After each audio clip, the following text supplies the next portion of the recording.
আজকে আমরা এসেছি এমন একটি শহরে যেখানে আছে সব রাজকীয় বাড়ি, কিন্তু নেই কোনো মানুষ।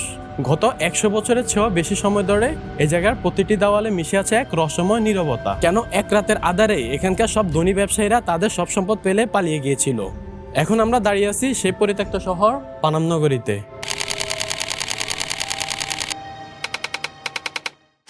ফানামনগর যাওয়ার জন্য ঢাকার যে কোনো প্রান্ত থেকে চলে আসতে হবে গুলিস্তান মাওলানা ভাসানী হকি স্টেডিয়ামের সামনে। এই জায়গা থেকে সোনারগাঁও যাওয়ার জন্য স্বদেশ এবং দোয়েল সহ আরও কিছু বাস পেয়ে যাবেন। জনপ্রতি ভাড়া পড়বে 75 টাকা করে, স্টুডেন্টের জন্য 50 টাকা, স্টুডেন্ট আইডি থাকা আবশ্যক। আমরা যাচ্ছি স্বদেশ পরিবহনে করে। ঢাকা থেকে সোনারগাঁও যেতে সময় লাগবে 45 মিনিট থেকে 1 ঘন্টা। বাস নামিয়ে দিবে মোগরাপাড়া। এই জায়গা থেকে পানামনগর যাওয়ার জন্য 20 টাকা দিয়ে তেসলা পেয়ে যাবেন। নামিয়ে দিবে পানামনগরের মেন গেটের সামনে। রবিবার এসে গেট বন্ধ দেখলে মন খারাপ করবেন না। আর সোমবার শুধুমাত্র বিকেল সময়টাই খোলা থাকে। অন্যান্য দিন সকাল 10টা থেকে বিকেল 6টা পর্যন্ত খোলা থাকে। জনপ্রতি টিকিট 20 টাকা করে।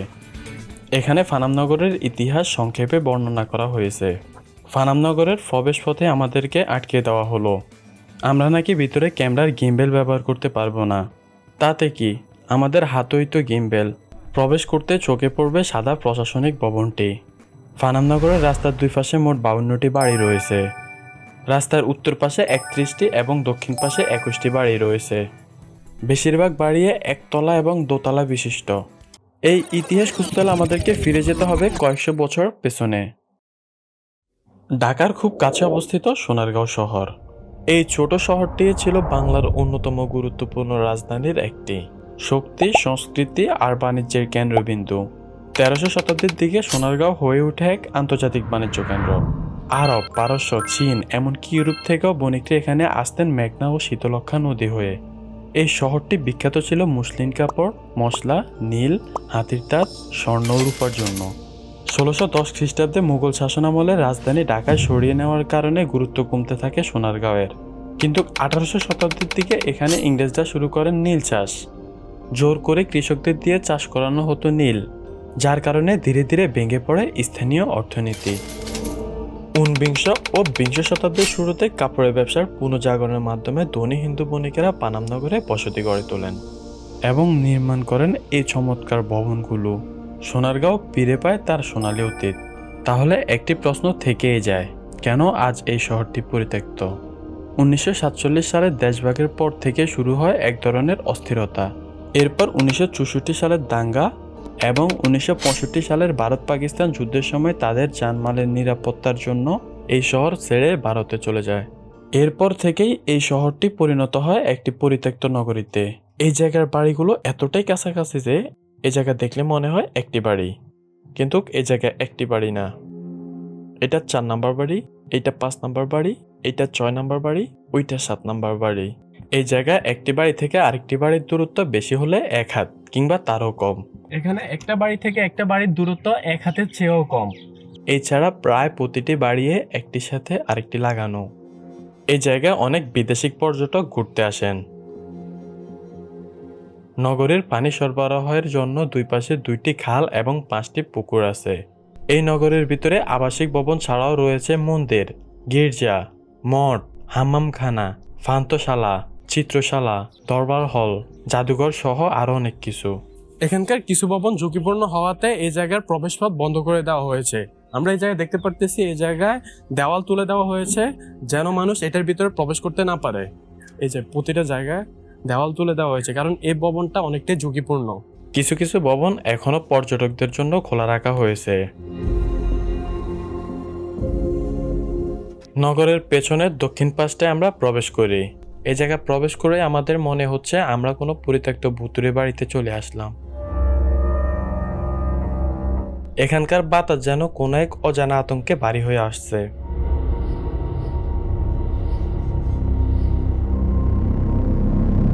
এক সময় যেখানে রাজত্ব করত ইংরেজ এবং হিন্দু বণিকেরা, আজ সেখানে রাজত্ব করছে অন্ধকার আর নিস্তব্ধতা।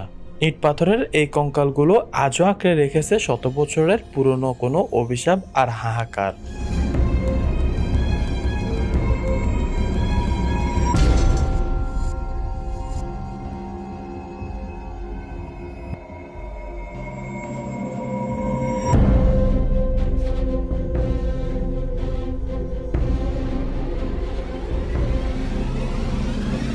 চুন সুরকির মজবুত গাঁথুনি আর শৈল্পিক কারুকাজে ঘেরা সেই বিলাসবহুল ঘরগুলোর দেওয়াল এক একে খসে পড়ছে। এইটা নগরের উত্তর পাশ। অযত্নে আর অবহেলায় প্রতিটি ইটের পরত আজ আলগা হয়ে যাচ্ছে। বাসা বাঁধছে শেওলা আর মাকড়সা, যেন দীর্ঘশ্বাসের সাথে হারিয়ে যাচ্ছে শত বছরের এক গৌরবময় ইতিহাস।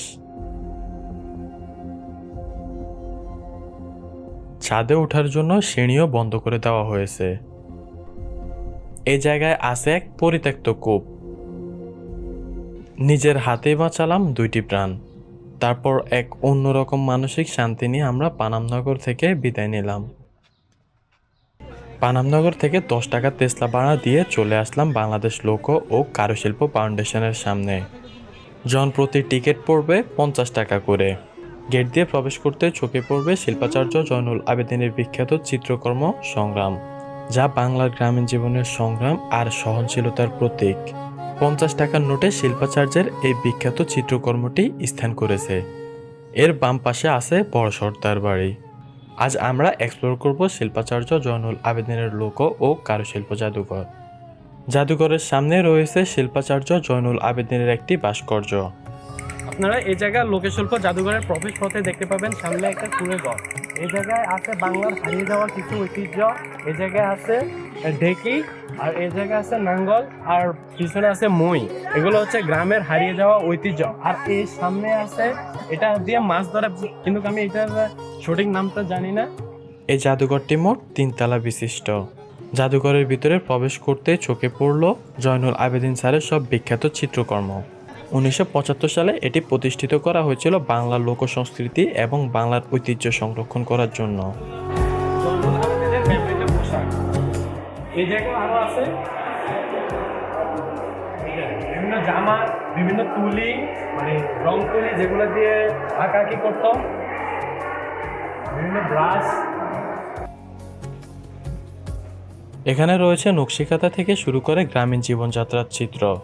আছে গ্রাম বাংলার হারিয়ে যাওয়া অনেক ঐতিহ্য, যেমন পালকি, সিন্দুক, কাঠের জুতা, যেগুলোকে আগেরকার দিনে খড়ম বলা হতো। আছে কাঁসার তৈরি থালা বাসন এবং পাত্র, কাঠের রেডিও, কাঠের বিভিন্ন ভাস্কর্য। আরও আছে বিভিন্ন বাদ্যযন্ত্র ও ফলমূল, যেগুলো কাঠের তৈরি। আগের দিনে মানুষ হাতির দাঁত দিয়ে তৈরি বালা, মালা এবং লকেট পরত।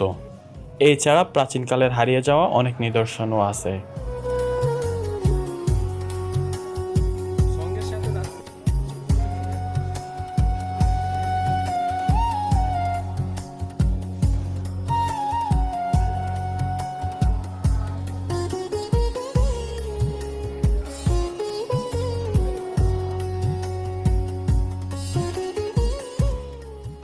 এই জায়গায় দেশের বিভিন্ন অঞ্চলের নকশিকাঁথা সংরক্ষণ করা আছে।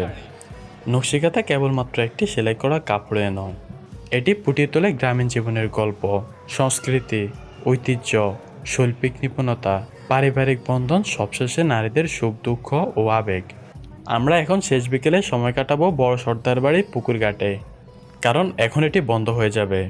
আপনারা আরও হাতে সময় নিয়ে আসবেন, যেন বড় সর্দার বাড়ির ভিতরে ঘুরে দেখতে পারেন। ভিডিওটি ভালো লাগলে সাবস্ক্রাইব। পুরান ঢাকার ইতিহাস ও ঐতিহ্য সম্পর্কে জানতে ঘুরে আসতে পারেন আমাদের এই ভিডিও থেকে।